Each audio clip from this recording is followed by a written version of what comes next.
Hey YouTube, so we are at Famous Reading Outdoors in Pennsylvania. And for those of you who don't know what this is the area of land. It's like 20,000 acres of land that is owned by the coal companies that's around Roush Creek and around AOAA. It's broken into these little areas called tracts. And basically, it's like these little areas you can go that are off the side of the road, and this makes it legal for you to go on if you have a Famous Reading Outdoor Pass. We are at the Locust Gap track, and there's a map right there. And we are right now, we crossed the road, so that little yellow line in the upper right hand corner we crossed, and we are on the little green trails that's essentially below the yellow, and we are headed up to where it says no trespassing, which happens to actually be AOAA, I found out. And so we'll be going up to AOAA today with permission, of course. Don't go to where it says no trespassing without permission, but we have permission. Also is legal, and I know like fires and everything, everybody's all worried about that. All of this was shot before Famous Reading Outdoors shut down, before like all the craziness that's going on right now with the world events. So you're seeing some footage that was shot a while back. So we are basically out with our Jeep Gladiator, and this is the first day out with the Gladiator, and the first day out with a new camera, and the first day out with a new camera mount. The camera is a GoPro Max, and I did a little quick thing on it in the last video, kind of showing off the mount more or less. And the little red glare that you see, I'm sorry about that, but it's going to be there in the next couple videos, and it's because the mount is red. It's been spray painted black, so in the future videos, I don't know, in a while, that glitter will go away, and I explained it all in like the last video. You can go back and watch it if you want. So the Famous Reading Outdoors area is mostly green, and today is an all green day. And we chose an all green day on purpose because we have this brand new Jeep, and we want to get to know the Jeep. And it's always a good idea when you get like a new vehicle, take it out and to get an idea of like the size and how it feels.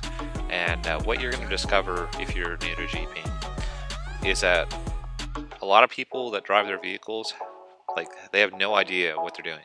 And then a lot of people that go off-road, they seem like they have a tendency of getting to know their vehicle much better. And what I mean by that is like you watch like the soccer moms at like Home Depot or the grocery store, you watch them back up, and you watch them do like 4 3-point turns to get out of a parking spot, and the entire time there's like 6 or 7 feet of room like around the entire vehicle, especially like in back. And they give them like backup cameras and like radar and like all this kind of fancy stuff, and they still can't figure out how to just like get out of a parking spot. Well, when you're off-roading and there's trees and rocks and stuff, and you need every inch of the trail that you can use to get on an obstacle or off an obstacle, you will become much more skilled at knowing the size of your vehicle and where it will fit and where it won't fit, and exactly how many inches away a tree is from like taking off your mirror and all this kind of stuff. And the first time you experience it, you kind of pucker up a little bit. And we're not going to have that kind of experience too much here because once again we're on a green trail and it's very open. But I'm just pointing out like you will get better if you do go out.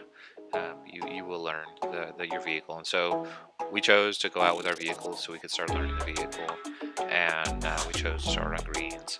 And I suspect probably in the end we'll be doing blues. I don't expect that we'll probably be doing blacks with this truck. Yeah, I don't expect that. I expect that probably we'll end up on blues and we'll be happy. So right now we're on greens. We do have armor and everything on the way. So when I'm like basically doing all the post editing and stuff, the armor should be arriving here in a few days, and we'll do some videos on the armor and everything. The armor that I chose was actually the rock hard armor, which is the same armor that I had on the last Jeep. It's not the exact same armor, it's the same brand armor. On the last Jeep I went with steel. This time I kind of went up a little bit more and I bought the aluminum. The aluminum is much lighter weight, but it's thicker, and that way it's just as strong as the steel. And the last time I picked steel because it was cheaper and it would give me a lower center of gravity, because I thought any kind of weight that I got to the bottom would help. This time I went lightweight because I know that this is going to be a vehicle that we're going to tow behind an RV when we get done. In a few years you'll see us traveling around the country, and we'll be towing this behind us. And so like basically every pound that we can save will be a pound more that we can put in the RV that we can carry with us. So we have to be very conscious now of weight, and try to stick with like aluminum. So you'll see some trash on the side of FRO, like you see it there. Unfortunately, because this is old coal mining land and it's so open, it's not gated anywhere. Like people just show up and they just like dump stuff. It's like really unfortunate. But you see that like everywhere in the world. That like there's just some kind of people that are just like that. And with FRO specifically, because it's 20,000 acres of land that's broken into like, say, I'm gonna kind of guess here, maybe 50 tracts of land, maybe even more. And of any one of those tracts, there might be 8 or 9 different ways to get in there. They have way too much land and like way too much space. I think that they're gonna be able to police all this. So yeah, you just see it on the side, and you just kind of, it's unfortunate.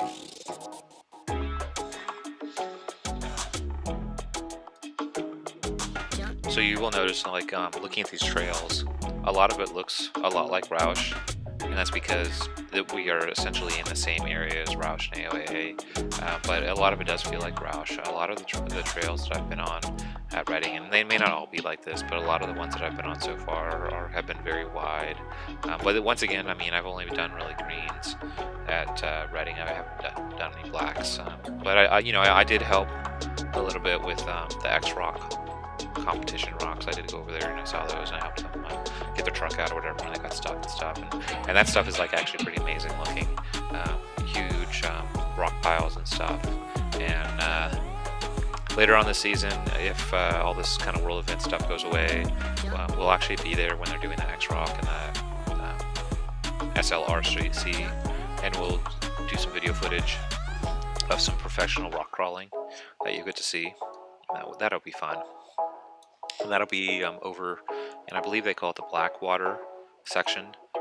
If you look up Famous Reading Outdoors, or I think at one point it might have been called Famous Anthracite or Famous Reading Anthracite, there's this big kind of tire looking thing that you drive through. That's the Blackwater area. And like I said, we'll be out there either volunteering or spectating or something, and we'll be doing lots of hopefully picture taking and everything. Hopefully if all those events don't get canceled like everything else.